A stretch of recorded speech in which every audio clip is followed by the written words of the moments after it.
যে গুরুত্বপূর্ণ খবরের দিকে নজর রাখবো। নিট ইউজি 2026 নিয়ে বড় পদক্ষেপ সুপ্রিম কোর্টের। প্রশ্ন ফাঁসের অভিযোগ, কেন্দ্র সরকার ও এনটিএ কে নোটিশ।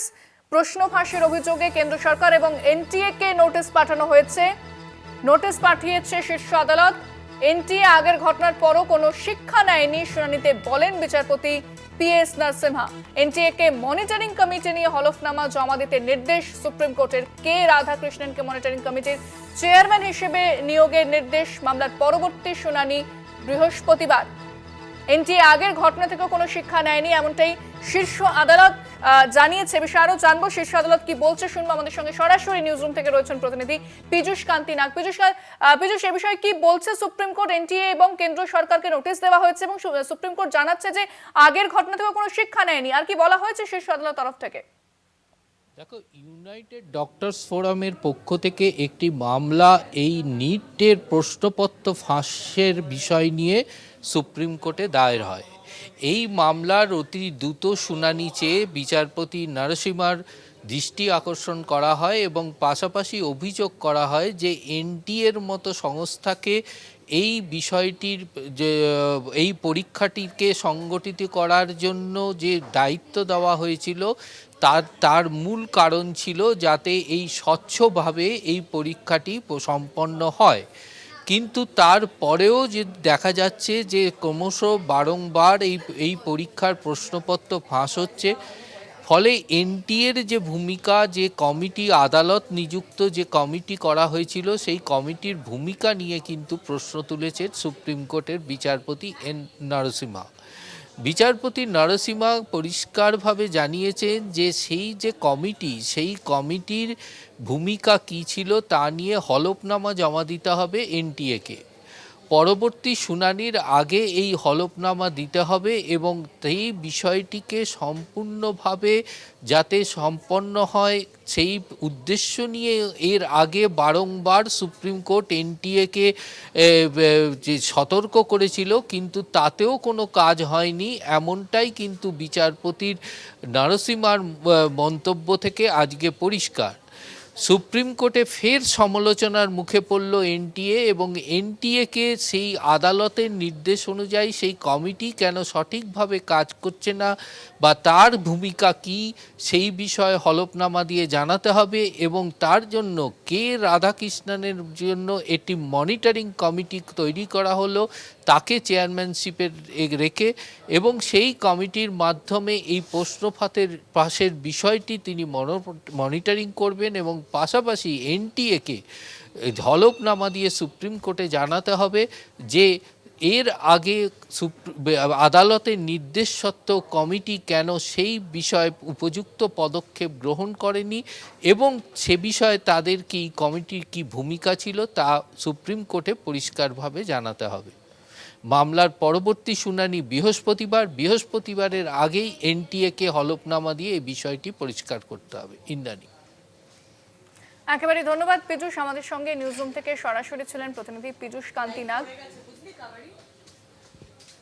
মনিটরিং কে রাধাকৃষ্ণনকে মনিটরিং কমিটির চেয়ারম্যান হিসেবে নিয়োগের নির্দেশ দিয়েছে সুপ্রিম কোর্ট। মামলার পরবর্তী শুনানি বৃহস্পতিবার বলে জানা যাচ্ছে। প্রশ্ন ফাঁসের অভিযোগে কেন্দ্র সরকার ও এনটিএ কে নোটিশ পাঠালো শীর্ষ আদালত।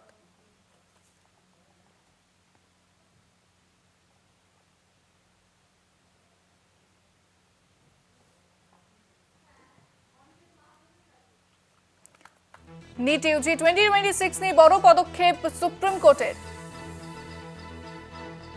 প্রশ্ন ফাঁসের অভিযোগে কেন্দ্র সরকার ও এনটিএ কে নোটিশ পাঠালো সুপ্রিম কোর্ট।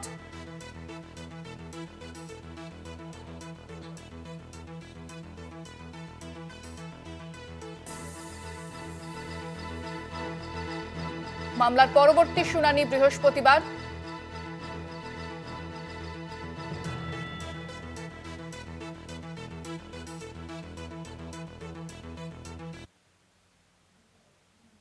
এবং সুপ্রিম কোর্ট জানিয়েছে যে এনটিএ এর আগের ঘটনা থেকে কোনো শিক্ষা নেয়নি। বারবার এই ধরনের ঘটনায় এই প্রশ্ন ফাঁসের পর গোটা দেশ জুড়ে আলোড়ন পড়ে গিয়েছিল, শোরগোল পড়ে গিয়েছিল যে কিভাবে এই প্রশ্নপত্র ফাঁস হয়ে যায়। পরে একের পর এক কোচিং সেন্টারের নাম উঠে আসে, বেশ কিছু গ্রেফতারিও করা হয়। এবার শীর্ষ আদালত জানিয়েছে যে শীর্ষ আদালত নোটিশ পাঠিয়েছে এই প্রশ্ন ফাঁসের অভিযোগে কেন্দ্র সরকার এবং এনটিএ কে।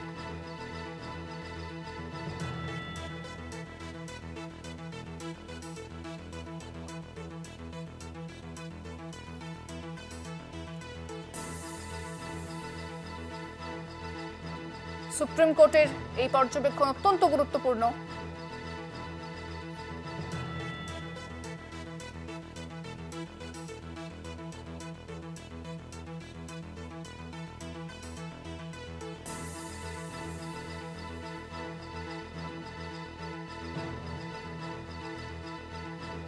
আমাদের সঙ্গে এই মুহূর্তে ফোনে রয়েছেন চিকিৎসক অনিকেত মাহাতো।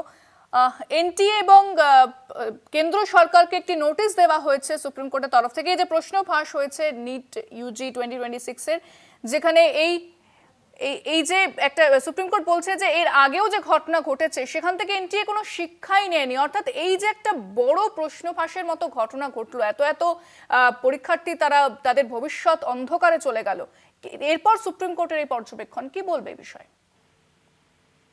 আপনারা যদি খেয়াল করে দেখেন তাহলে দেখবেন যখন ন্যাশনাল মেডিকেল কমিশন নিয়ে আসা হয় পরিবর্তিত করে, তখন তাদের মূল এজেন্ডা ছিল যে ওয়েস্ট বেঙ্গল মানে রিজনাল স্টেট গুলোতে তারা তাদের মতন করে যে পরীক্ষা নিত সেই পরীক্ষার ভিতরে এক দেশ এক এক্সাম, এই জায়গা থেকে নিট এক্সাম নিয়ে আসে এনএমসি এবং এনএমসিরও পরিবর্তন করা হয়। তাহলে এই পরিবর্তনের মুখ্য উদ্দেশ্য ছিল যে আমাদের পরীক্ষাগুলোতে যে জালিয়াতি হয় সেই জালিয়াতি প্রিভেন্ট করার জায়গা। কিন্তু যেটা দেখা গেল সেটা হচ্ছে যে এই জালিয়াতি তো দূরের কথা, দেখা গেল যে বারবার এই জালিয়াতি সেটা কন্টিনিউ হয়ে যাচ্ছে দিনের পর দিন। স্বাভাবিকভাবে সুপ্রিম কোর্টের এই অবজারভেশন অত্যন্ত সঙ্গত অবজারভেশন। পাশাপাশি যেটা বলতে চাই সেটা হচ্ছে যদি দুর্নীতিকে সম্পূর্ণরূপে দূর করার সদিচ্ছা কেন্দ্রীয় সরকারের না থাকে তাহলে কিন্তু এই ধরনের ঘটনা বারবার ঘটতে হবে। কারণ আমরা দেখলাম যে এই যে অতীতে এতবার নিট পেপার লিক হয়েছে, নিট কেন এনটিএ যা এই নিট ছাড়া আরো যে এক্সাম গুলো নেয় সেই এক্সাম গুলোতেও দেখা যাচ্ছে পেপার লিক হচ্ছে। তাহলে পেপার লিক একটা নিট যে এক্সাম নেয় তার কমন জায়গা তৈরি হয়ে গেছে। তাহলে এর বিরুদ্ধে কি, দুর্নীতির বিরুদ্ধে জিরো টলারেন্স যদি আমার না থাকে, দেখা যাচ্ছে যে স্বাস্থ্য মন্ত্রকের বিভিন্ন আধিকারিক, বিভিন্ন বিজেপির যারা কর্তা ব্যক্তি তারা এই ঘটনার সাথে নানানভাবে জড়িত। তাহলে তো স্বাভাবিকভাবে এটা বোঝা যায় যে কেন্দ্রীয় সরকারের দুর্নীতিকে সম্পূর্ণরূপে নির্মূল করার প্রতি সদিচ্ছা কোথায়। তাহলে সদিচ্ছা যদি থাকে তাহলে সত্যিকারের এই সমস্যার সমাধান সম্ভব বলে আমি মনে করি।